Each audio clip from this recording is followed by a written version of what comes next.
Hola, bueno, esta semana vamos a platicar acerca del contrato. El contrato es un acuerdo de voluntades que crea y transfiere derechos y obligaciones. Los contratos, pues obviamente tienen que estar regulados bajo alguna ley. Esta ley se llama el Código Civil Federal de México y está encuadrado en los artículos 1792 a 1859.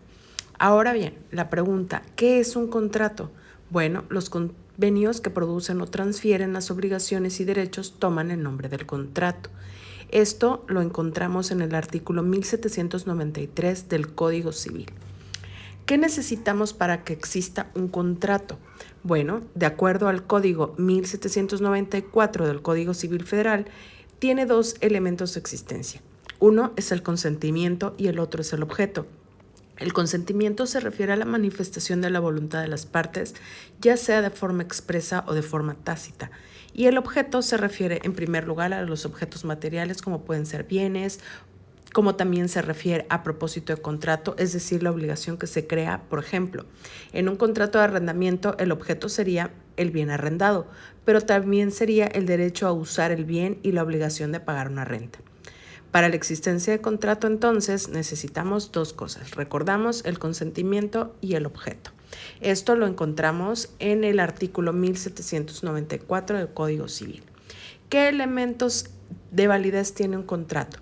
Bueno, pues entonces es muy sencillo. Estos elementos de validez se obtienen de la interpretación en sentido contrario al artículo 1795 del Código Civil Federal y son la capacidad, el consentimiento libre de vicios, el objeto lícito y la formalidad.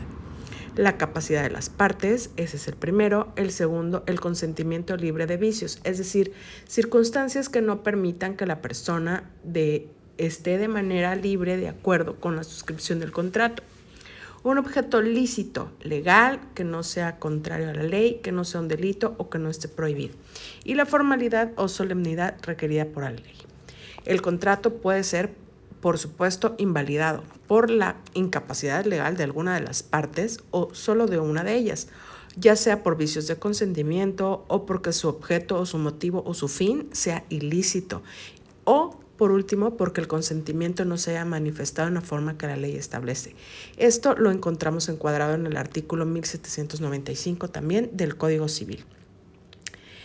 Bueno, la capacidad. El primer elemento para la validez de un contrato es la capacidad de las personas para contratar. Esto lo encontramos en el artículo 1798. El consentimiento puede ser expreso o tácito. Y en cuanto a los vicios del consentimiento, habrá que tener en cuenta lo que establece el Código Civil Federal en los artículos 1812 al 1823. El objeto, pues son los objetos de contrato, la cosa que el obligado debe de dar y el hecho que el obligado debe de hacer o no hacer. La cosa objeto de contrato debe, 1, existir en la naturaleza, 2, ser determinada o determinable en cuanto a su especie, 3, estar en el comercio. Ahora, la forma. Los contratos civiles, cada uno se obliga en manera y términos que aparezca que quiso obligarse, sin que para la validez del contrato se requieran formalidades. También encontramos que en la división de los contratos puede ser consensual o puede ser unilateral o bilateral. Los contratos puede ser consensual. Por la forma en que se perfeccionan, se clasifican consensuales, los que no requieren más que el consentimiento.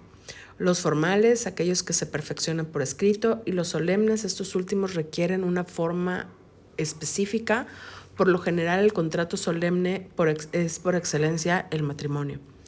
Y también había mencionado que pueden ser unilaterales o bilaterales. Esto quiere decir que los contratos no necesariamente obligan a ambas partes. Cuando solo una de las partes se obliga, se conoce como unilateral. Y en oposición, pues obviamente se considera bilateral. Ajá. Bueno, los contratos también pueden ser onerosos y gratuitos. Aquí cabe decir, cuando en el contrato hay beneficios y obligaciones para todos los intervinientes, se llama oneroso. Y cuando el provecho es solo para una de las partes, el contrato se considera gratuito. Los contratos onerosos, cabe mencionar, pueden ser conmutativos, que es cuando los beneficios o pérdidas son apreciables desde que se celebra, y son aleatorios cuando depende de algún hecho que no ha ocurrido o hasta que no ocurra no se podrá saber los montos o las cuantías de los beneficios o pérdidas. Bueno, así llegamos al final.